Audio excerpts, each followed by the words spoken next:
진짜 이 짜글짜글 공장 창고들이 다 결국엔 수용당해가지고 보상금을 받든 뭐를 받든 이주를 해서 밖으로 나올 수밖에 없는 겁니다. 우리가 궁극적으로는 공장 투자를 하든 뭐 토지 투자를 하든 경기도 그 다음에 서울권 주변 이런 데를 종합적으로 항상 예의주시를 해야 돼요. 반갑습니다. 공장 투자의 진심인 남자 셔리형입니다. 자, 오늘 또 지금 날씨가 엄청 춥습니다. 우리 공장, 토지, 경매 물건들 임장하시는 우리 시청자 여러분들 꼭 밖에 이제 임장 가실 때 이 보온에 항상 신경 써가지고 다니시기를 바라겠습니다.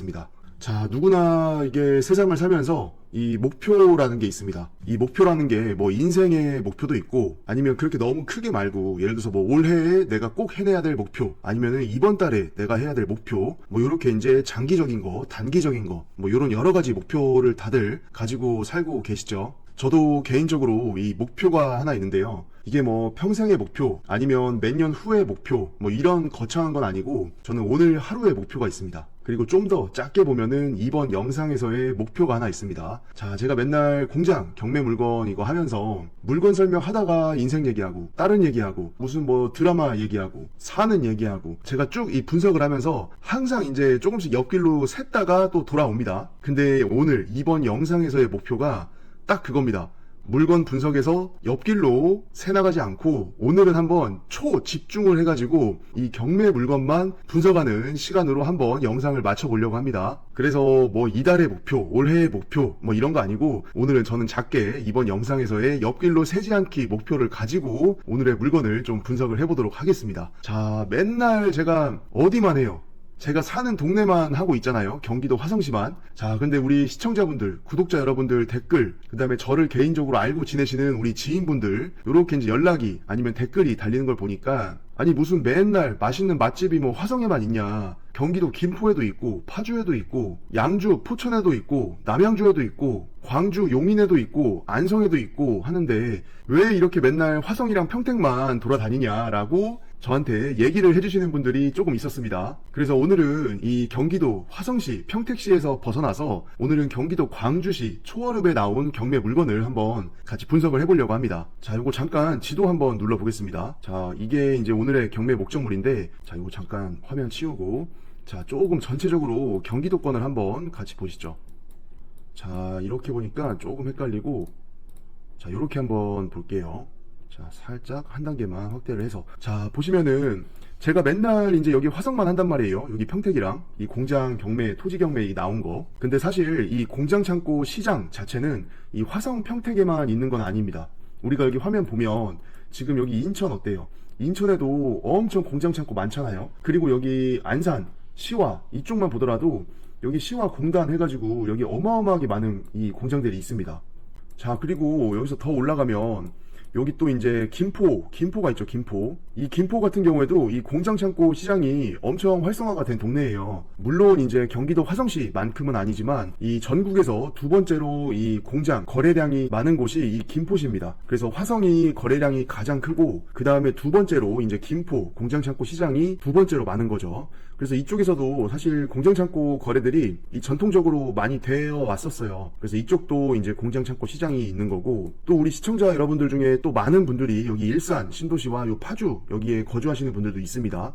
자, 이쪽도 공장 창고 시장이 나름 또 형성이 되어 있고 파주 여기 특히 이쪽까지도 마찬가지죠. 그리고 양주로 넘어오면 여기에도 다 공장 창고 시장이 있습니다. 자, 그리고 오른쪽에 이 포천 끝까지 올라가면은 여기에는 사실 산이랑 강이랑 그 군부대밖에 없습니다. 그래서 포천도 대체적으로는 여기 보시면 이 포천시청 아래쪽 여기 가산면이랑 포천시 소월읍 이 두 개 면에 어떻게 보면 이제 공장 창고들이 많이 모여 있죠. 자, 그리고 여기 다시 내려가면 여기 남양주에도 또 다 있습니다. 특히 이제 이 서울 노원구 그 다음에 구리 중랑구 이쪽에서 이렇게 넘어가가지고 여기 보시면 여기가 남양주시 진건읍이라고 표기가 되어 있죠. 여기도 몇 년 전부터 은근히 핫했던 동네예요. 왜냐면 여기에 이제 남양주 그 왕숙 이 주거단지가 또 크게 들어오죠. 도시가 하나. 여기 밑에도 여기 남양주 왕숙 2 지구라고 해가지고 아무튼 남양주도 이 서울과 구리와 다 붙어있기 때문에 이 도시가 계속해서 확장이 되면서 기존에 이제 수용되는 그런 데 있던 공장 창고들이 다 계속해서 올라오고 있습니다. 자, 그러면 그분들이 다 수용당하고 이러니까 이 공장 창고를 찾아서 어쩔 수 없이 이런 사람 사는 지역을 조금 벗어나가지고 이런 데로 또 올라왔었어요. 그래서 여기 보시면은 이런 데도 공장이 엄청나게 많죠. 지금 여기가 이제 진벌리입니다. 진벌리. 그리고 요 남양주 진벌리 위쪽에 계속해서 이런 식으로 이 47번 국도를 따라서 이렇게 공장들이 다 들어가 있습니다. 해서 최근 2, 3년 동안에 이쪽 뭐 진벌리, 파리아리 이쪽도 지금 시장이 공장 창고 시장의 가격이 많이 올라갔어요. 그러면 또 여기에서 집가가 비싸거나 공장의 이 매매가가 비싸거나 임대료가 비싸거나 뭐 어쨌거나 이제 그런 가격 조건들 때문에 밀려나는 분들이 계십니다. 그럼 그런 분들이 이제 또 위쪽으로 올라가는 거예요. 그래서 그런 공장 창고의 이주 수요가 이쪽 가산면, 포천 이쪽까지도 또 올라오고, 또 그러면서 이쪽에 양주 신도시 잡혀있고 뭐 이런 식으로 다 연쇄적으로 연결이 돼 있기 때문에 사실 제가 주로 이제까지 영상에서 다뤘던 지역이 경기도 화성시, 평택시 요렇게만 이제 다뤘었는데, 제가 뭐 특별히 뭐 이유가 있어가지고 그쪽만 한 게 아니라 제가 개인적으로 이제 거주하고 있는 곳이 화성시입니다. 화성시. 그리고 맨날 제가 이제 가서 물건마다 다 현장 임장해서 촬영하고 거기 계신 분 만나가지고 이제 자초지종도 들어보고 히스토리도 들어보고 물건에 대한 뭐 하자 여부나 이 공장 창고 건물에 대한 뭐 특이사항, 권리관계 이런 것들을 다 탐문을 하고 이제 하다 보니까 주된 활동 영역이 이제 화성시였던 거지, 제가 뭐 경기도권 다른 지역을 차별하고 뭐 공장 창고 시장이 없다고 생각을 하고 그래가지고 제가 이제까지 영상을 뭐 안 찍은 건 아닙니다. 근데 요즘에 이제 지인분들이나 이 구독자 여러분들 중에 댓글로 다른 지역도 조금 다뤄줬으면 좋겠다. 그래서 셔리 형님 하는 거 보니까 야 이거 화성평택 물건 진짜 뽀개기 엄청 잘하시는데 그 좀 다른 지역, 내가 관심 있는 지역도 좀 해달라, 요런 분들이 조금 연락들이 오세요. 그래서 뭐 그렇다고 제가 뭐 잘한다는 뭐 그런 자랑이 아니라 이제 아무래도 이제 진짜 공장 경매, 창고 경매 이런 거를 시작하고 관심 있어 하고 하는 이 초보자의 입장에서는 그래도 그런 분들보다는 제가 공장밥을 조금 더 먹기는 했잖아요. 그러니까 그런 이제 눈에서 제가 이렇게 나름대로 이제 분석하고 뭐 하고 이런 것들을 되게 나름대로 그래도 도움도 많이 받고 좀 요긴하게 시청을 해주시는 것 같아요. 그래서 그런 의미에서 이 다른 지역에 나와 있는 공장, 창고, 경매 물건들을 조금 이제 훑어줬으면 좋겠다라는 그런 마음이신 것 같습니다. 자, 아무튼 그래가지고 지금 내려왔죠. 자, 어디서 내려왔습니까? 우리가 요 이제 남양주에서 내려왔습니다. 남양주 내려오면은 요 하남 껴있고 이 밑에 이제 경기도 광주시가 껴있죠. 이 광주시 같은 경우에도 공장 창고 시장이 은근히 많이 형성이 돼 있습니다. 그래서 조금 이렇게 확대를 해보면은 여기 이제 광주시 초월읍, 그 다음에 여기 이 태전지구 이쪽으로 해가지고 요 옆에 금광동이나 아니면은 여기에 이제 신현동, 요 밑에 능평동, 그 다음에 여기 오포읍, 아 이제 오포읍이 아니죠. 저 예전에 이제 바뀌었죠. 오포동으로. 근데 옛날에는 여기가 다 그냥 오포읍이었어요. 오포읍. 근데 어쨌거나 이제 이쪽 동네, 여기도 옛날에 신현리라고 불렀던 것 같아요. 제가 어렸을 때. 근데 아무튼 여기 능평이랑 신현동 이쪽이 그냥 분당 생활권이에요. 그래서 여기 보면은 이제 분당 여기 서현동 끝자락에서 이쪽으로 넘어올 때 그 고개 하나 있잖아요. 그 태제고개. 그 고개 넘으면은 이쪽 그냥 광주시 이쪽이고, 고개 다시 넘어오면은 분당이에요. 분당. 그러니까 이제 사실 생활권 자체는 여기 사람들이 분당으로 또 많이 넘어갑니다. 분당 넘어와가지고 이제 뭐 서울로도 가고 판교로도 가고 뭐 근처 어디로도 또 가고 다 그러는 거죠. 그래서 다 이어져 있는 어떻게 보면 다 동네이고, 그래서 여기 초월읍, 그 다음에 아까 봤던 신현동, 능평동, 그 다음에 여기 중간에 오포동 이런 식으로 해가지고 공장 창고 시장이 다 들어가 있습니다. 그리고 좀 더 오른쪽으로 보면 여기에 이제 곤지암이 있고 여기 밑에 도척이 있죠. 그리고 여기에서 또 조금 내려오면은 이제 용인이 있습니다. 용인. 그래서 용인 같은 경우에도 여기 신갈, 기흥, 요 수지 이쪽에 사람들이 많이 모여 살잖아요. 그래서 인구가 여기가 많은 대도시권이기 때문에 이쪽에 거주하시면서 이제 공장 창고 이렇게 이쪽으로 오른쪽으로 넘어와가지고 쓰시고 이런 숫자들이 정말 많습니다. 그래서 자연스럽게 여기 처인구 포고급이나 아니면 처인구 모연읍, 그래서 포곡이랑 모연 이쪽에도 공장 창고 시장이 형성이 돼 있고, 오른쪽에 넘어와서 이 도척, 그 다음에 여기 곤지암 이쪽으로도 최근 몇 년 동안에 공장 창고가 많이 생겼어요. 왜냐면은 이 도시와 가까울수록 땅값이 비싸기 때문에 조금 이제 저렴한 값을 찾아가지고 여기 곤지암이나 도척으로 또 많이 넘어오셨죠. 자, 그리고 밑으로 좀 더 내려가면 여기 처인구를 지나서 안성이 펼쳐져 있습니다. 자, 그래서 이 안성 같은 경우에도 다 공장 창고 시장이 있어요. 근데 물론 이제 안성은 뭔가 화성이나 평택이나 김포처럼 공장이 뭐 빠글빠글하게 어딘가에 집중되어 있다 이런 느낌보다는 약간 이렇게 좀 군데군데 이렇게 그냥 군집 형태로 좀 흩어져 있는 느낌이 많이 있습니다. 근데 우리 안성이랑 여기 용인의 호재는 뭐예요? 엄청난 호재가 있죠, 진짜. 용인의 원삼, 하이닉스, 그리고 용인의 그 삼성, 반도체 그 투자하는 거 있죠. 그게 이제 용인에 다 떨어졌기 때문에 앞으로 10년, 20년, 30년 이렇게 진짜 장기간 동안 이쪽 이 안성 북쪽 이 지역 용인 처인구 이쪽 이동읍이랑 여기 원산면 이쪽 해가지고 진짜 천지가 개벽할 때를 이미 지금 예약을 해놓은 거랑 마찬가지예요. 자, 그럼 여기에 대기업들이 그렇게 몇백조를 투자해가지고 이 산업시설들이 여기에 생기면은 그에 수반되는 뭐 하청업체, 그 다음에 하청의 하청업체, 그리고 하청의 하청 이런 연계된 이런 공장 창고, 제조, 산업, 부품, 소재, 인구, 식당, 사람들이 퇴근하고 집에 가가지고 또 잠을 자야 되잖아요. 그러면 주거, 미니 신도시, 택지지구 이런 것들이 또 이렇게 주변에 생길 수밖에 없단 말입니다. 자, 근데 다들 알다시피 이 용인 쪽, 이 원삼이나 이동이나 이런 데는 뭐가 많아요?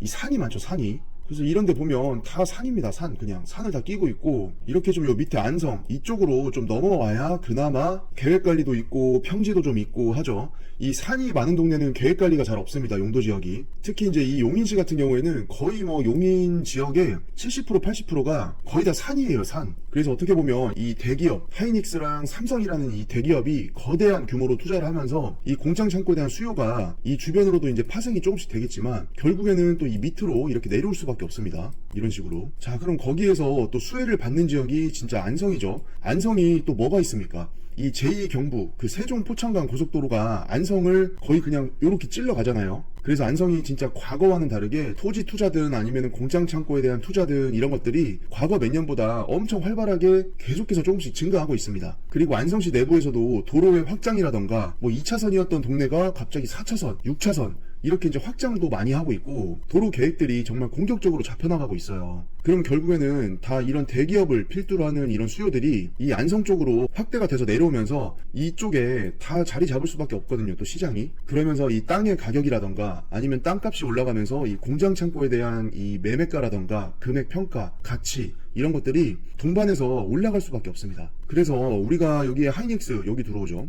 그 다음에 삼성 여기 또 들어오죠. 물론 당연히 이런 대기업들이 뭐 공장을 투자하고 시설을 투자하고 그러면서 동반된 산업들, 회사들, 공장들, 창고들 이런 게 들어오는 게 당연히 시간은 걸리겠죠. 근데 어쨌거나 중장기적으로 봤을 때는 이 용인, 이 전체적인 지역으로 봤을 때는 진짜 호재가 아닐 수가 없습니다. 그리고 우리같이 이제 토지 투자나 공장, 창고 투자를 하는 사람들 입장에서도 당연히 그런 것들을 따라갈 수밖에 없죠. 아니 근데 또 이렇게 그려놓고 보니까 이 약간 또 이게 조금 약간 무슨 캐릭터 같은데? 그죠? 그래서 여기 도시지역 사람 많이 사는데 이렇게 여기 머리털 좀 그려주고 여기 오산 동탄 쪽도 사람들 많이 살고 있고 근데 상대적으로 이쪽은 조금 인구가 좀 적죠. 여기에 비해서. 자, 그리고 여기 안성 같은 경우에도 인구가 아직까지는 그렇게 많은 동네는 아닙니다. 상대적으로 오산이나 여기 동탄이나 기흥이나 이런 데에 비해서 발전도 좀 느리고 어떻게 보면 이제 우스갯소리로 우리도 경기도인데 그동안 너무 소외를 당해왔다. 뭐 이렇게 이제 안성에서는 얘기를 많이 하시는데 뭐 아무튼 그랬어요. 근데 어쨌거나 이렇게 삼성이랑 하이닉스랑 들어오면서 결국에는 이 훈풍이 여기까지 다 이렇게 내려올 거기 때문에 결과적으로는 과거와는 다르게 이 지역들이 많은 변화가 있어 올 거다.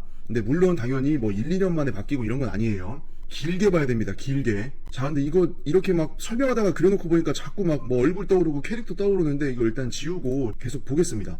그래서 전반적으로 우리가 이렇게 보면은 자, 전국에서 공장에 대한 어떤 거래량, 공장 시장의 활성도 이런 게 제일 높은 게 어쨌거나 경기도 화성시입니다. 자, 요렇게 좀 보겠습니다.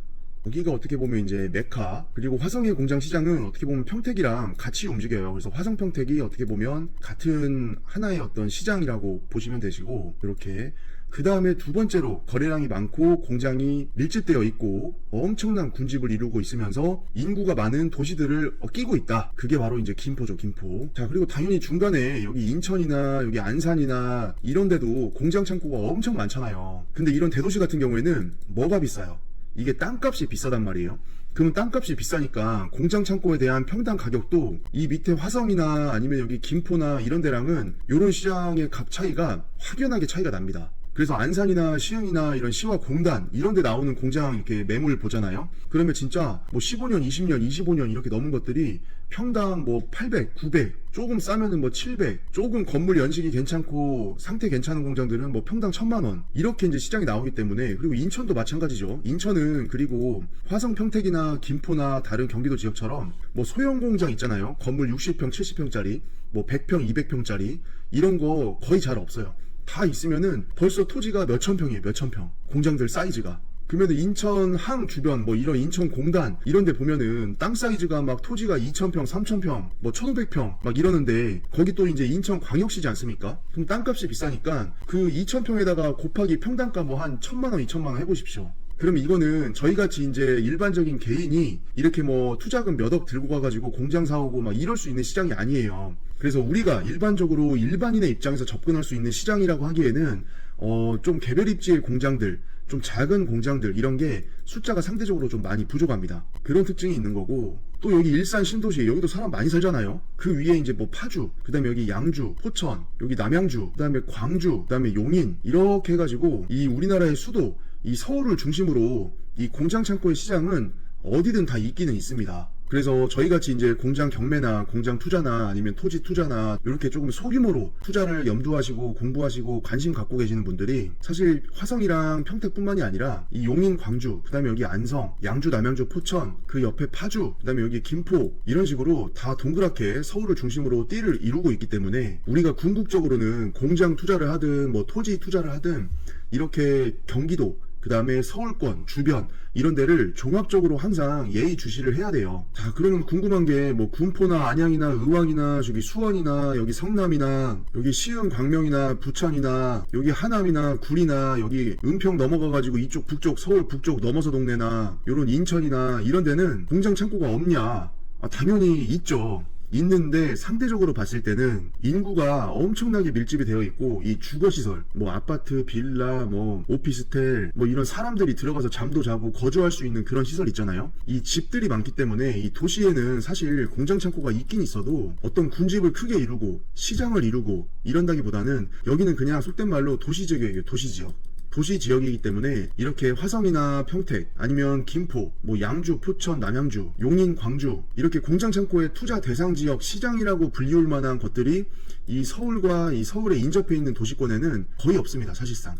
왜냐면 여기는 쉽게 말해서 사람이 많이 사는 동네니까 다 주거, 상업 이런 거예요. 근데 이거 또 설명하기로 하면은 설명할 게 또 너무 많거든요. 더 깊게 들어가야 되고 지역별로. 그래서 일단은 뭐 개괄적인 거는 여기서 마무리를 하고 우리 경매물건 지금 이거잖아요. 이거. 자, 요거를 우리가 이제 영상에서 분석을 해보는 건데 오늘 또 갑자기 이 서울이랑 경기권 전체 이거 시장 설명하다가 지금 이거 영상이 또 산으로 갈 뻔했습니다. 제가 중심을 좀 똑바로 잡겠습니다 오늘. 자, 아무튼 우리 경매물건도 보면은 주변에 뭐 산 좀 껴있는 거 빼고는 다 공장이 되게 빽빽하게 들어있는 동네에 위치해 있어요. 그래서 여기 초월이라던가 아니면 여기 옆에 곤지암, 그 다음에 여기 밑에 도척 이런 동네들이 다 이제 광주시 안에서도 공장들이 좀 밀집되어 있는 그런 지역이라고 불리우고 이 서편 도시 붙은 쪽으로 올수록 또 당연히 공장 창고들이 이런 식으로 다 들어가 있습니다. 자, 이런 데 한번 보십시오. 이게 요런 거는 이제 빌라고 요런 거는 다 이제 공장이에요. 지금 이렇게 보면은. 자, 이 동네도 진짜 엄청나죠. 자, 근데 이렇게 보면 공장 어떻게 보면 밀집 단지지만 여기서 조금만 보면은 옆에 넘어가면 분당이고 판교 있고 여기 위에 성남 올라오고 여기 위례 신도시 나오고 여기 강동 그 다음에 이쪽에 하남 아니 하남도 말하기로 하면은 자 여기 보면은 지금 다 이런 거 공장 창고죠. 다 이런 것들 지금 자 지금 이 공장 창고 이 밀집되어 있는 이 수백 개의 공장들이 지금 이 산 안에 들어가 있습니다. 이렇게. 근데 여기에 교산 신도시가 생기잖아요. 그럼 얘네들도 다 수용당해가지고 어디론가 가야 돼요. 근데 얘네들이 도시로 들어올 수가 있을까요? 공장 창고가? 들어올 자리도 없죠. 아니 이거 뭐 아파트 지을 자리도 없는데. 자 그럼 이런 공장 창고 수용에 대한 이주 수요가 이쪽 위에 남양주, 양주까지도 올라오고 아니면은 일부는 또 이제 여기 광주, 용인 또 어떤 분들은 경기도 화성까지 또 넘어옵니다. 그러니까 이런 게 다 연쇄적인 거예요. 계속해서 도시가 확장되고 서울이랑 수도권에는 집 지을 자리도 없고 신도시 자리도 없고 이러니까 그렇다고 뭐 있는 높은 산을 깎아가지고 도시를 만들 수는 없고 그러면 만만한 게 뭐예요? 좀 평평하고 기존에 형성되어 있던 도시 지역이랑 또 가까이 있고 그런 데가 아까 봤더니 하남 같은 데잖아요. 교산지구. 그러니까 이런 데에 있는 이 수많은 진짜 이 짜글짜글 공장 창고들이 다 결국은 수용당해가지고 보상금을 받든 뭐를 받든 이주를 해서 밖으로 나올 수밖에 없는 겁니다. 이 서울 밖으로. 근데 이거 계속 얘기하니까 자꾸 옆으로 새가지고 일단 경매 물건에 좀 집중을 하겠습니다. 자 어쨌든 이 초월읍 지월리에 나와 있는 오늘의 경매 물건도 다 이런 공장 창고가 형성되어 있는 시장 안에 있기 때문에 우리가 충분히 화성, 평택, 김포 뭐 이런데 양주, 포천, 남양주 이런데 말고도 이런데도 다 시장이 있어요. 그래서 우리가 사실 한 지역만 파는 것도 되게 중요하긴 하지만 결국에는 우리가 투자를 잘하고 좀 더 넓은 시야를 가지고 앞으로의 어떤 이동, 시장의 변화, 예측 이런 것들을 좀 더 면밀하게 잘 하려면 결과적으로는 우리가 화성, 평택 뭐 이런 데만 알아가지고는 안 되고 이 서울, 그다음에 서울 외곽의 경기권 이런 데 전체적인 이 공장 창고, 토지 시장 이런 거를 좀 잘 알고 있어야 됩니다. 그러면 훨씬 이 기존보다 이 투자를 하는 그 눈 있잖아요. 그 눈이 훨씬 커지고 트이고 좋아져요. 이거 아무튼 제가 그 지도만 이렇게 펴놓으면은 뭐라도 하나 막 설명하고 싶고 여러분들이랑 얘기하고 싶고 공부하고 싶고 막 이래가지고 자 일단은 이 지도를 빨리 끄겠습니다. 이게 지도를 보면 안 될 것 같아요. 자 일단은 우리 빨리 경매 정보지로 좀 다시 돌아가겠습니다. 제가 이제 그 지지난 영상에서였나요? 그 지지난 영상 그 마지막에서 올해 연말 보내고 나서 1월 달에 이제 수요조사 한번 하고 1월 말이나 2월 달부터 조그맣게 소규모로 이 그룹 강의 한번 계획하고 있다고 했잖아요. 제가 그 강의에서 이 공장 창고 시장에 대한 어떤 투자 방법, 투자하는 관점, 투자하는 스킬, 뭐 제가 알고 있는 이 100% 모든 거를 그냥 다 녹여낼 거기 때문에 이 보다 넓고 깊고 상세한 이 설명들은 이 나중에 기회가 되시는 분들은 이제 제 강의에서 좀 만나 뵙고 정보를 나누고 공부를 할 수 있었으면 좋겠습니다. 자 지도 켜놓으니까 제가 자꾸 이게 옆으로 새가지고 오늘은 각을 그냥 딱 잡고 요 정보지 제가 끝날 때까지 이 정보지를 일단은 좀 놓지 않겠습니다. 자 오늘의 우리 물건 빠르게 살펴보겠습니다. 지금 영상 시작한 지가 지금 엄청 지났는데 인제 사건 번호 읽고 있습니다. 자 빠르게 제가 사과드리고 자 경매 정보지 정보 위주로 빠르게 한번 이 물건 어떻게 봐야 되고 어떤 포인트를 생각을 해봐야 되는지 우리 시청자 여러분들이랑 빨리 검토를 하겠습니다. 자 2020 타경 52950 물건 번호 2번이에요. 이거 입찰할 때는 물건 번호 1번인지 2번인지 이거 꼭 넣어줘야 됩니다. 이거 안 쓰면은 무효 처리돼요. 무효 처리. 자 그리고 오늘은 2번 물건 먼저 볼 거예요. 1번은 나중에 또 시간이 되면 제가 영상을 좀 찍고 오늘은 2번 물건만 살펴보겠습니다. 자 감정가 얼마예요? 지금 14억 6,600, 15억이 안 넘죠. 자 그리고 한 차례 유찰이 돼가지고 지금 10억으로 떨어졌습니다. 이제까지 이제 제 영상 구독하고 시청하고 해주셨던 분들이 하셨던 이 댓글이나 말씀들이 뭐였냐면 이게 물건 하나 나오면은 뭐 감정평가액 50억, 뭐 30매덕, 24억, 뭐 28억 이러니까 이 금액대가 몇십억짜리여서 이게 약간 뭐 나의 현실과의 괴리가 느껴진다. 뭐 이렇게 비싼 것만 맨날 왜 이렇게 하냐. 좀 10억 미만짜리, 뭐 5억짜리, 6억짜리 이런 공장 물건도 좀 분석해달라. 나는 투자금이 많지 않은데 뭐 30억, 40억, 50억, 70억 이런 물건만 하니까 이 감정이입이 안 된다. 뭐 이런 다양한 의견들이 있었습니다. 근데 제가 뭐 핑계 아닌 핑계를 대자면은 제가 일부러 뭐 20억, 30억, 40억, 50억짜리 이런 물건을 하는 게 아니라 이 경매에 경기도권 다 찾아보잖아요. 공장 창고 나오는 거. 그러면은 뭐 4억짜리, 5억짜리, 6억짜리, 7억짜리 이렇게 10억 미만으로 나오는 물건들의 숫자가 정말 희박합니다.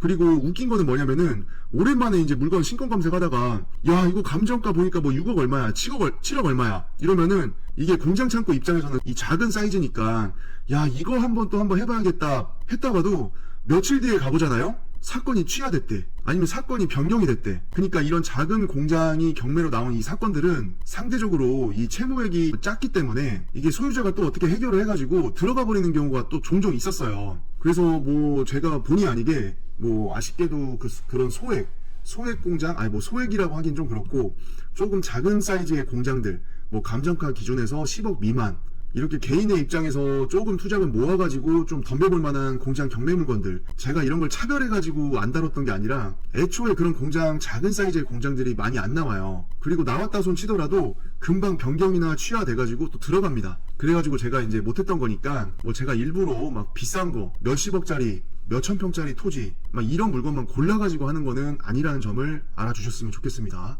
자 아무튼 그래서 한 차례 유찰돼가지고 지금 10억이 최저가니까 요 정도면은 저희가 같이 봤던 물건들 중에서는 상대적으로 좀 적은 금액이긴 해요. 자 물건 종별은 공장인데 요거는 건축물 대장을 봐서 이게 진짜 용도상의 공장인지 아니면 이종 제조장인지 하단에서 확인을 해보면 되고 토지 면적이 450평 정도 그 다음에 건물 면적이 270평 정도 되는 물건입니다. 자 일단은 여기 최저가 기존했을 때 평당 가격을 먼저 확인을 해보겠습니다. 자 지금 2차 가격 10억 2,600만원 나누기 토지 면적 457평 자 지금 평당 가격이 220만원입니다. 225만원 뭐 230만원 언더잖아요.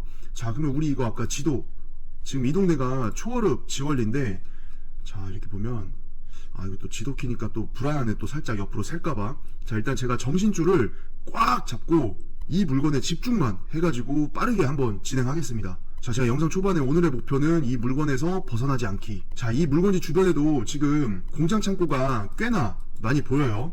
그리고 여기가 아까 뭐라 그랬습니까? 제가 이 광주시를 기준으로 했을 때 이 초월읍의 왼편으로 이 태전지구 넘어가지고 여기 광남동, 그 다음에 여기 신현동, 그 다음에 능평동, 오포동, 이렇게 분당, 그 다음에 여기 성남 도시지역, 아니면 이쪽에 수지, 죽전, 이쪽이랑 붙어있는 이쪽 지역, 여기보다는 여기 초월이 상대적으로 봤을 때는 도시에서 이만큼 상대적으로 더 멀죠. 그래서 같은 광주시라고 하더라도 이 도시 지역에 붙은 토지의 가격, 공장의 가격, 그 다음에 이 초월읍에 붙은 공장의 가격, 토지의 가격이 엄연히 차이가 납니다. 자, 그리고 여기 지금 초월 옆에 곤지암이랑 요 밑에 도청면 있었죠. 자, 이 도척이랑 곤지암 입장에서는 또 상대적으로 도시와 한 단계 더 멀어요. 왜냐면은 여기 분당, 그 다음에 성남, 그 다음에 여기 수지, 죽전 이쪽에서 여기 곤지암이나 도척까지 오려고 그러면은 우리 경매물건이 위치한 지역보다는 조금 더 한 단계 더 들어와야 되기 때문에 이렇게 되면은 우리가 어떻습니까? 토지나 이런 부동산의 가격이 서울에 있을수록 가장 비싸고, 그 다음에 서울에 붙어 있을수록 비싸고, 서울에서 멀어질수록 덜 비싸죠. 저렴해지고. 이게 요 광주시 안에서의 공장창고 시장에서도, 그리고 토지 시장에서도 마찬가지입니다. 물론 이 안에서 개별적으로 개발 계획이라던가 IC 개통이라던가 지하철이 뚫린다던가 이런 식으로 철도, 교통, 도시 지역, 택지 지구 이런 것들이 개별적으로 설정이 되면 그 주변으로 해서는 가격이 좀 튈 수가 있습니다. 올라갈 수가 있고. 근데 일반적으로 우리가 거시적으로 전체적인 흐름을 봤을 때는 이렇게 사람이 많은, 인구가 많은 도시에서 멀어질수록 싸지기 때문에 우리가 이 경매 물건 그리고 공장창고 시장을 바라볼 때에도 그게 똑같이 적용이 되는 거예요. 그래서 여기 초월이랑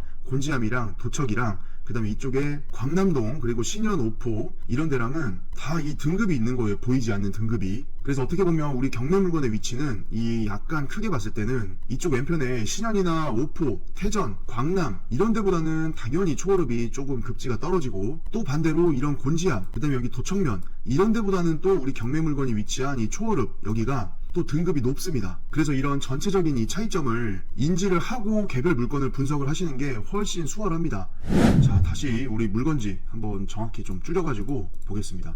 자, 지금 우리 경매 목적물이 여기 가운데 있는 이 공장이고, 지금 큰 도로가 이렇게 올라가 보면 이쪽에 위치해 있습니다. 자, 그래서 이게 딱 봐도 이제 여기가 2차선 도로죠.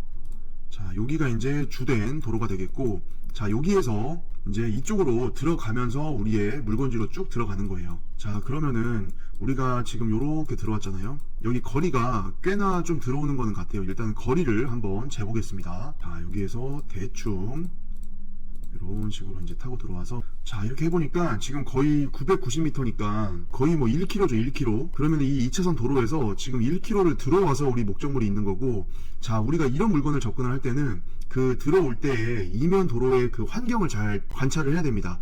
이런 식으로 공장들이 밀집된 형태로 이면 도로가 이어지게 되면 안쪽까지 들어오면서도 모여있다라는 소리이기 때문에 이게 외딴 느낌이 안 들어요. 그러면 이런 공장들은 나중에 임대나 매매했을 때 이게 이면도로 타고 똑같이 뭐 900m를 들어가도 뜨문뜨문 있는 공장이랑 비교했을 때는 임대되는 속도랑 매매되는 속도가 다릅니다. 그래서 이런 밀집 지역에서 이렇게 이면도로로 길게 타고 들어와도 우리 물건처럼 공장 창고들이 쭉 자리 잡고 있는 경우에는 그 길게 들어오는 게 그렇게 단점으로 작용하진 않습니다. 자, 그리고 요거 우리 공장 로드뷰 한번 보겠습니다. 자, 로드뷰로 이렇게 보면은, 자, 이게 이제 지금 우리 경매의 목적물이죠. 자, 앞에 도로는 괜찮고 여기 들어올 때도 이 정도면은 충분하죠. 그래서 전반적인 진입 도로의 여건은 봤을 때는 전혀 나쁘지 않습니다. 우리가 일반적으로 공장 밀집지대에서 볼 수 있는 한 4m 정도 되는 도로폭, 그런 기본적인 도로를 타고 들어오기 때문에 도로로서 감가될 일은 없을 것 같아요. 자, 그리고 우리 건물 앞에는 이렇게 천막 지붕 쳐가지고 나름 마당 공간을 이렇게 비나 눈을 맞지 않고 적재 공간으로, 그리고 보관 장소로 쓰고 있는 거를 알 수가 있습니다. 자, 조금 옆으로 가서 보면, 자, 이런데도 그쵸? 뭐 특별히 걸리는 게 없죠. 자, 그리고 이렇게 로드뷰로 볼 수 있는 게 또 뭐가 있습니까? 우리 이거 층고 확인 한번 해볼까요? 자, 층고는 판넬 하나가 1m입니다. 그래서 여기에 1m, 여기가 2m, 3m, 4m, 그 다음에 5m, 6m, 7m. 지금 전체적인 이 층고는 7m짜리 공장입니다. 첨화선 기준으로. 자, 지금 경매 목적물 같이 공장 지붕의 테두리가 이렇게 사각형으로 이런 식으로 사각형으로 빠져있는 공장들이 있는데, 요때는 여기 지금 보이시면 요 빗물바지 있죠, 빗물바지. 이런 빗물바지의 높이가 이 처마의 높이입니다. 처마의 높이. 그래서 여기까지의 높이를 보고 이 처마선의 높이를 측정을 하면 되겠습니다. 자, 일단 층고는 7m니까 층고에서도 합격. 그 다음에 이면도로 타고 들어올 때 도로폭도 합격. 그 다음에 1km를 이면도로를 타고 들어왔지만 중간중간에 다 공장들이 빽빽하게 들어서 있었으니까 그거 밀집도도 합격. 자, 이거 연식은 몇 년도죠? 자, 연식은 지금 18년 6월입니다. 그러면은 지금 한 5년 된 거죠. 대충 5년. 자, 그러면은 연식도 합격. 그 다음에 여기 용도지역, 자, 계획관리 지역이죠. 그러면은 업종의 제한이 가장 덜하니까 이것도 합격. 자, 그럼 전반적으로 일반적인 어떤 우리가 보는 기본적인 그 조건들 있잖아요. 공장 창고 투자할 때. 그런 거에서는 제가 봤을 때 이 물건은 기본적으로 합격이에요. 그리고 아까 이거 평당가가 얼마였어요? 평당가가 계산기. 이거 지금 225만원 정도잖아요? 한 차례 유찰돼가지고. 지금 이 광주시 초월읍 지월리에서 계획관리인데 도로폭 괜찮고, 연식 괜찮고, 층고 괜찮고, 공장의 밀집도도 주변부가 상황이 괜찮고, 이러면은 지금 200만원 초반이라는 거는 지금 엄청 저렴한 거예요. 지금 이 광주시 초월읍 지월리 이 근방에서도 이렇게 준공 10년 안 넘고 도로 괜찮고 용도 괜찮고 층고 괜찮은 이런 물건들이 거의 99% 이상 이 매매 시장에서는 평당 300만원 이상에 나옵니다. 물건이. 근데 이런 공장을 지금 최저가 기준했을 때 230만원도 안 되는 가격으로 들어가 볼 기회가 있다? 그래서 만약에 최저가에 근접해가지고 이 비스무리한 가격으로 낙찰을 받는다? 그러면은 이거는 시세보다 무조건 100만원 이상 싸게 사는 겁니다. 자, 그럼 이거 토지가 얼마예요? 지금 460평 정도 되잖아요? 자, 그러면 460평 곱하기 100만원 해보면은 지금 4억 6천이에요. 그러면은 최소한 시세보다 4억 6천, 4억 5천 이 정도 가격을 깎아가지고 사는 거랑 똑같습니다. 그럼 이게 이 동네 시세 대비했을 때 이 4억 6천만 원이라는 안전마진을 내가 가지고 이 공장을 취득을 하기 때문에 이거를 실수요자가 쓰시던 아니면 공장 창고 투자하는 투자자가 이거를 들어오든 이 안전마진 금액을 갖고 간다라고 하는 거는 심리적으로나 금전적으로나 엄청난 안정감이고 엄청난 이득이에요. 그래서 지금 우리가 보고 계시는 이 물건은 절대 이번에 그 1월 15일날 2차 여기에서 유찰될 수가 없어요. 이거는 이 공장을 계속해서 염두를 하고 관심 있으셨던 분들은 무조건 이번에 1월 15일날 2차에서는 들어가셔야 됩니다. 뭐 이거에서 한 번 더 유찰돼 가지고 나는 3차에 들어간다 뭐 이런 거 생각하고 얘기하고 계획하고 이러는 거는 그냥 공장 창고에 대한 이해도나 이 시장에 대한 이해가 전혀 없는 거기 때문에 좀 더 공부하고 좀 더 임장하고 좀 더 가격 조사하고 면밀하게 더 알아보셔야 됩니다. 자, 이번 2차 가격 10억 2600보다 더 떨어지기란 사실상 불가능하니까 이번 회차가 들어갈 타이밍입니다. 자, 경매 정보지에 나와 있는 사진은 뭐 쭉 보시면 되고 내부가 궁금하신 분들은 뭐 이런 내부 사진 보시면 될 것 같고, 제가 이제 항상 저는 경매 물건 볼 때 뭘 먼저 보냐면 여기 오른쪽 아래 요거 있죠. 저는 항상 이 사진을 먼저 봐요. 자, 요거 조금 키워가지고 볼게요. 보면은 요거 있죠, 요 사진. 자, 저는 항상 이거를 먼저 보거든요. 그럼 이거를 저는 왜 보냐면 요 본부지랑 도로 이거 파악하려고 보는 거예요. 자, 이게 지금 우리 경매의 목적물이고 이게 181-1번지 공장의 본부지입니다. 그리고 노란색으로 표기된 요것들이 이 소유자가 갖고 있는 도로 지분이에요. 그래서 항상 제가 뭐라고 그랬죠? 이 공장의 본부지가 국유지나 군유지, 시유지, 쉽게 말해서 이 나라 땅에 접해서 되어 있지 않는 이상은 우리 공장 같은 경우에는 무조건 지분으로 도로의 필지를 소유를 하고 있는 게 정상이고 일반적인 겁니다. 이게 만약에 군유지나 시유지, 국유지에 접해 있지 않은 본부지가 진입 도로에 대한 지분 소유권이 하나도 없이 개인이나 법인이 갖고 있는 그런 사도에 붙어 있다라고 하면은 그게 오히려 더 어떻게 보면 물건의 하자고 나중에 문제가 될 수 있는 거예요. 그래서 이런 식으로 지분 소유를 하고 있는 게 오히려 낫고 정상이고 일반적이고 마음이 편안한 거기 때문에 이거 이렇게 지분으로 들어가 있으면은 경매 정보지에 어떻게 나오냐면은 이런 식으로 이렇게 지분으로 해가지고 건물은 전부인데 토지는 지분 이렇게 표기가 되거든요. 빨간색으로 그것도. 자, 그럼 이거 보고 저한테 막 물어보시는 분이 있어요. 아니 철형님 지금 큰일 났습니다. 왜요? 했더니 아니 제가 초월읍에 좋은 공장을 하나 봤는데 이게 건물이랑 토지는 나왔는데 토지가 지분 물건이에요.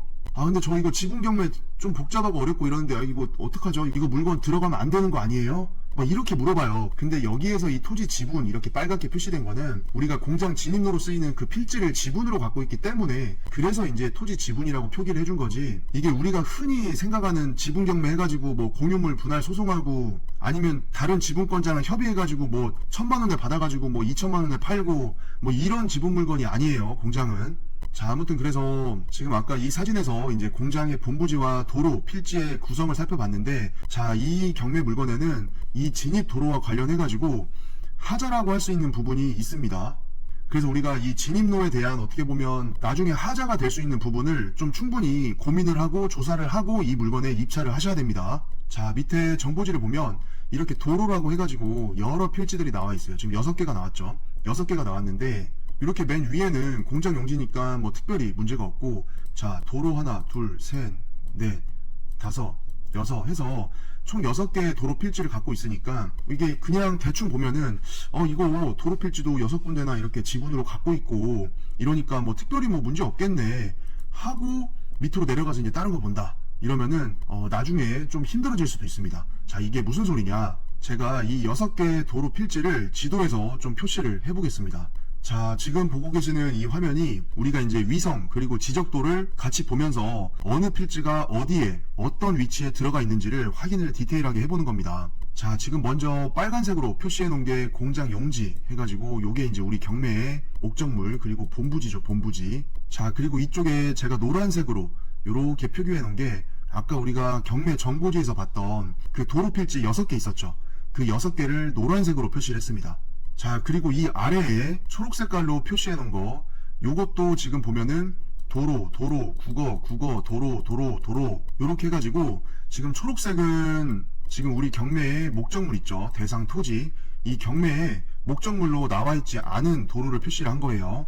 자, 그러면은 이 경매를 들어가서 입찰을 해가지고 낙찰을 받으면은 낙찰자는 여기 빨간색으로 본부지랑 이 도로 필지들은 다 소유권을 낙찰 받았으니까 가져오는 거고, 여기 초록색으로 분리된 이 도로들은 이 소유권을 안 가져오는 겁니다. 당연히 애초에 내 거가 아니니까. 자, 이거를 지금 우리가 왜 보고 있냐면 이거는 지도를 확대를 해보면은 답이 나옵니다. 자, 지금 초록색으로 이렇게 쭉 이어져 있는 이런 것들 있죠.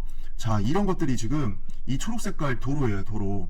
자, 근데 여기에 보면은 국어인데 국유지 요거는 어차피 국가가 갖고 있기 때문에 이거는 문제될 게 아니니까 요거를 좀 뺍시다. 요렇게 빼고 나면은 자, 요것도 국어 빼고, 자, 그럼 초록색인데 지목은 다 도로인데 이 소유가 법인이나 개인이 갖고 있는 도로로 쓰고 있는 땅들입니다. 자, 그러면 여기 지도에서 지금 초록색이 많이 없어졌죠. 자, 우리 빨간색 본부지에서 2차선 여기 위에 있는 2차선 도로로 나가려고 하면은 여기까지 이제 우리가 나와야 되는데 이 2차선 국도까지 타고 나오고 들어가고 하는 이 이면도로의 소유가 지금 일부는 국어 해가지고 국유지가 껴있고 일부는 이렇게 사도들이 다 껴있는 겁니다. 그러면 경매 목적물 필지는 이 노란색 이 공장 앞에 있는 이 도로 여기랑 그 다음에 지금 여기 노란색 중간 여기 요렇게 두 군데밖에 없어요. 그러면 이쪽에 이 초록색 있죠, 초록색. 그 다음에 여기 위에 이 초록색깔 있죠. 여기는 지금 다 남의 땅이란 얘기예요. 그리고 좀 더 위로 또 올라가 보면은 자, 이런 식으로 여기는 국어니까 국유지일 거고 여기 색깔 표시 안 하는 데는 또 국유지란 얘기죠. 자, 그리고 여기에 지목은 도로인데 사도가 껴 있습니다. 이렇게 해가지고 2차선까지 나갈 수가 있죠. 자, 그러면 이게 무슨 말을 제가 하려고 하는 거냐면 어쨌거나 우리가 여기 2차선 국도에서 여기 밑에 빨간색 본부지까지 도달을 할 때 이렇게 도로를 타고 온단 말이에요. 이렇게 도로를 타고 오는 과정에서 내가 소유권을 갖고 있지 않은 남의 땅을 타고 들어온다는 얘기입니다. 그러면은 엄밀히 얘기를 하면은 이런 여기 중간에 초록색 이게 지목은 도로인데 요 안쪽에 공장들이 여기를 다 통행을 하고 있는 통행도로이고, 그런 경우에 뭐 이 도로 갖고 있는 사람이 야, 안쪽에 니네들은 여기 내 땅 밟고 다니지 마라 뭐 요렇게 할 수도 있지 않겠냐 이런 생각을 해볼 수가 있잖아요. 근데 현실에서는 일반적으로 이미 이 안쪽에 타고 들어가는 이런 공장지대 이 공장들 있죠. 이게 다 인허가도 받았고 지금 몇 년 동안 이렇게 쓰고 있고 하니까 현실적으로 도로를 막는다거나 뭐 한다거나 그럴 일이 벌어질 일은 대부분은 없기는 해요. 근데 이 얘기를 왜 하냐면 이렇게 비슷한 구성을 띠고 있는 지역 어떤 다른 데에서 이런 막는 행위 경찰 불러가지고 막 이거 막았네 뭐네 뭐 통행을 방해했네 이거는 내 땅이니까 막을 수 있네 없네, 그럼 경찰은 와가지고 뭐라 그래요? 알아서 협의하셔라. 이게 만약에 뭐 형법상의 교통방해죄 이런 거에 해당이 된다고 하면은 모르겠지만 또 대부분은 또 그런 거에 해당이 안 된단 말이에요. 이런 동네에서는. 왜냐면 딱 봐도 이 공장 개수가 지금 여기 중간에 초록색 지나간다고 했을 때 지금 요 안에 이 도로를 쓰는 공장들의 개수가 뭐 한 개, 두 개가 아니잖아요. 그래서 현실적으로는 뭐 그런 일이 발생을 하지는 않지만 어쨌거나 따지고 들어가면 이 경매로 나온 물건의 현 소유자, 그 다음에 이 물건을 낙찰받게 되는 낙찰자 입장에서는 딸랑 갖고 있는 거는 요 빨간색 본부지랑 이 노란색 도로 지분밖에 없습니다. 이 초록색은 소유권이 없어요. 그래서 현실적으로는 그런 일이 없을지언정 내가 입찰에 들어갈 때는 이 생각을 해야 된다는 얘기입니다. 염두를 하고 있어야 되고, 만에 하나 이런 일이 벌어졌을 때 내가 통행을 방해받지 않고 막지 말라고 할 수 있는지 없는지 이런 것들을 좀 생각을 해보셔야 된다는 거죠. 자, 그리고 특징적으로 지금 여기 초록색 중에서 지목이 도로인데 여기는 법인 소유인데 여기는 지목이 뭐예요? 답이죠. 답인데 개인. 그러면 또 답이면서 개인이니까 특히 지목이 도로가 아닐 때에는 이 공장이 위치한 동네의 어떤 히스토리, 그 다음에 주변 공장과 이 도로로 쓰이고 있는 지목이 답인 땅을 갖고 있는 땅 소유자, 이 토지 소유자, 이 사람들과의 이 어떤 감정 다툼, 아니면 뭐 몇 년간 다툼하면서 막았다가 뭐 했다가 출동하면 또 뭐 치웠다가 뭐 했다가 뭐 이런 일들이 종종 이제 뉴스에서 한 번씩 나오잖아요. 그래서 기자가 가서 인터뷰하면은 땅 주인은 뭐 내 땅인데 내가 막는데 왜 와가지고 막 뭐라 하냐 이러고, 여기 안에 뒤에 그 뒤편 공장주들은 몇 년째 잘 쓰다가 뭐가 틀어져가지고 갑자기 뭐 펜스가 설치돼가지고 뭐 5톤차가 이제 못 와가지고 물류가 안 되니까 뭐 사업이 망하게 생겼다는 둥, 뭐 별의별 이야기들이 종종 나오잖아요, 뉴스에는. 그게 다 이제 이런 권리관계, 이런 히스토리가 이제 섞여 들어가 있으니까 그런 건데, 지금 이런 스토리가 뭐 이 물건이 그렇다는 게 아닙니다. 오해하시면 안 돼요. 이 물건이 그렇다는 게 아니라 이 그런 일들이 벌어지는 곳들의 이 토지 소유 구성, 지목 구성 이런 거를 봤을 때 노란색 따라서 이 지분을 다 갖고 있으면은 당연히 그런 일이 없겠지만은 중간중간 이게 국유지도 아니고 시유지도 아니고 뭐 나라 땅도 아닌데 지목이 도로인 사도를 따라서 쓰다가 갑자기 막 사건 사고가 일어나고 트러블이 생기고 이런 일들이 이제 일어날 수도 있기 때문에 우리가 이 물건을 바라봤을 때는 그런 거를 조금 염두는 좀 해야 된다는 소리입니다. 이 사람이 미리 병이든 뭐든 알고 있으면은 미리 고칠 수도 있고 대비할 수도 있고 초기에 진화할 수도 있고 다 하잖아요. 아니 그러면은 셔리 형님 이럴 때는 뭐 어떻게 알아봐야 됩니까? 이게 뭐 그런 사건 사고가 뭐 뉴스에 한 번씩 나오고 뭐 그런 게 현실에서는 종종 뭐 왕왕 있을 수는 있는 거는 알겠는데, 그러면 나 이거 지금 초월업에 지원리 거 들어가려고 하는데 지금 지분이 중간중간에 다 끊겨가지고 갖고 있는 게 없는데 이거 받으면 큰일 나는 거 아니에요? 막 이렇게 또 이제 너무 막 걱정을 하잖아요. 그러면은 이 세상에 경매로 부동산 취득하고 낙찰받고 뭐 이럴 물건들이 하나도 없습니다. 하나도. 그래서 이런 경우에는 일단은 뭐 첫 번째 방법은 이 안쪽에 지금 이런 도로들 쭉 따라서 쓰고 있는 공장주들 있죠. 이 공장 찾아가셔가지고 도로로 인한 트러블들이 좀 있는지 뭐 그런 히스토리가 있었는지 그런 거를 탐문을 해가지고 미리 좀 조사를 하시는 게 좋고, 두 번째는 여기가 지금 경기도 광주시잖아요. 그럼 광주시청에 전화하셔가지고 이 도로 번지수 알려주시고 본부지 번지수 알려주시면서 네, 이만저만 해가지고 경매로 나온 공장을 들어가려고 하는데 2차선 국유지까지 이면도로를 왔다 갔다 하는데 그 중간중간에 사도가 많이 섞여 있어가지고 이게 특별히 뭐 지금 문제나 민원 들어온 게 있냐 이런 식으로 탐문을 하는 겁니다. 그렇게 해가지고 이제 위험을 좀 대비하거나 배제를 한 다음에 이 물건에 대한 입찰 여부 이런 것들을 결정을 하시는 거죠. 그래서 제가 봤을 때는 이 물건에서는 그 점을 조금 유념만 하고 좀 접근을 하셔야 될 것 같고, 뭐 그렇다고 너무 걱정만 하면 사실 세상에 할 거 없습니다. 그래서 너무 걱정하지 마시고, 다 사람 사는 세상이고 다 공장 운영하고 지목이 도로이지만 사도인 이 땅도 다 소유자가 있잖아요. 그러니까 또 사람 만나가지고 또 만나서 얘기하고 풀어보고 자초지종 얘기하고 이만저만 해서 입찰 들어오려고 하는데 그 전에 한번 만나 뵙고 얘기 한번 나누고 싶어서 왔다고 얘기하고 이러면은 또 다 미팅하고 얘기하고 또 합니다. 뭐 너무 쫄고 걱정하고 우려하고 이럴 것도 없어요. 다 사람 사는 세상이고 부딪혀 가면서 소통하고 해결하고 하는 거기 때문에 크게 이거에 또 너무 제가 이렇게 분석했다고 해가지고 이게 말 하나하나 건너가면 야 셔리 형이 이 물건은 도로 지분이 중간에 없으니까 입찰하지 말래 이렇게 또 전달이 될 수도 있잖아요. 이렇게 와전될 뭐 그런 게 아니에요. 이게 그냥 이런 점들을 염두를 하고 내가 이 물건의 입찰 여부를 고려를 하면 된다. 그리고 어떠한 것들을 미리 사전에 조사를 하고 나중에 있을 수도 있는 일에 대해서 대비를 하고 생각을 한번 해본다. 그런 정도로 접근을 하시면 되겠습니다. 자, 밑에 임차 현황은 특별히 어려움이 없고 건물 등기부나 토지 등기부에서도 이 말소기준 등기 이하로는 소멸이기 때문에 권리분석상에도 특별히 어려움이 없는 물건입니다. 자, 다만 이제 여기 주의사항이라고 해가지고 여기에 유치권 행사 중이라는 현수막이 붙어있다, 이런 말이 있는데, 요거 밑에도 여기 나오죠. 본건은 유치권 신고가 된 경매 물건입니다. 그래서 이런 경우에는 뭐를 미리 알아보고 뭐 어떻게 하고 라고 이제 적혀 있는데, 제가 생각했을 때 여기에서 가장 쉬운 거는 현장에 가서 진짜 이게 유치권자가 있는지, 그러면 유치권자를 만나서 한번 얘기를 나눠보시고, 그 다음에 여기 보면 경매 신청 채권자 해서 여기 유동화 전문회사로부터 이 유치권 배제 신청 제출이 있었습니다. 그러면은 여기 밑에 지금 여기 채권자 연락처가 있죠. 이쪽에 문의를 하셔가지고 지금 유치권 배제 신청 들어간 걸로 알고 있는데 지금 진행이 어떻게 되고 있냐, 어디까지 됐냐, 이렇게 물어보시는 것도 방법 중에 하나입니다. 왜냐면 어쨌거나 여기 채권자 입장에서는 유치권 신고가 돼 있고 막 이런 뭐 잡음이 들어가 있고 이러면은 입찰자가 보수적으로 들어올 수밖에 없기 때문에, 지금 채권자는 사실 이 경매 제도에서 목적이 뭡니까? 이 자기의 채권을 보전을 받는 거잖아요.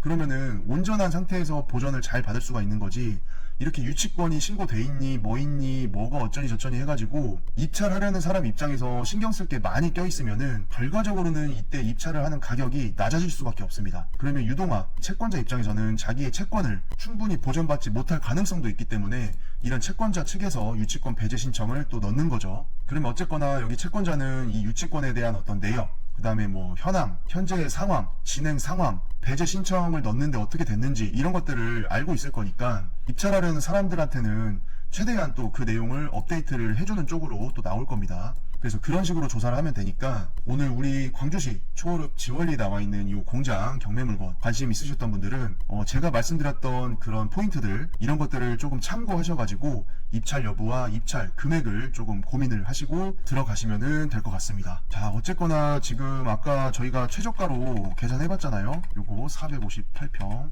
자, 지금 220만원대 지금 가격이라고 하면은 이 평당 가격은 다시 한번 말씀드리지만 이 광주시 초월읍 여기에 있는 공장 창고 시세보다 엄청나게 낮은 겁니다. 지금 이렇게 200만원 초반으로 나오는 그런 물건이 없습니다. 그래서 이 동네 공장들 시세 기준으로 했을 때 얼마만큼 조금 적게 적어가지고 시세 차익을 가져가면서 낙찰을 받을 건지는 이제 입찰하시는 분 개개인의 어떤 결정이고 마음이니까 그거 잘 생각하셔가지고 좋은 결과가 있으면 좋겠습니다. 자, 아무튼 이렇게 해가지고 오늘 경기도 광주시 초월읍 지월리에 나와 있는 공장 경매 물건을 같이 살펴봤습니다.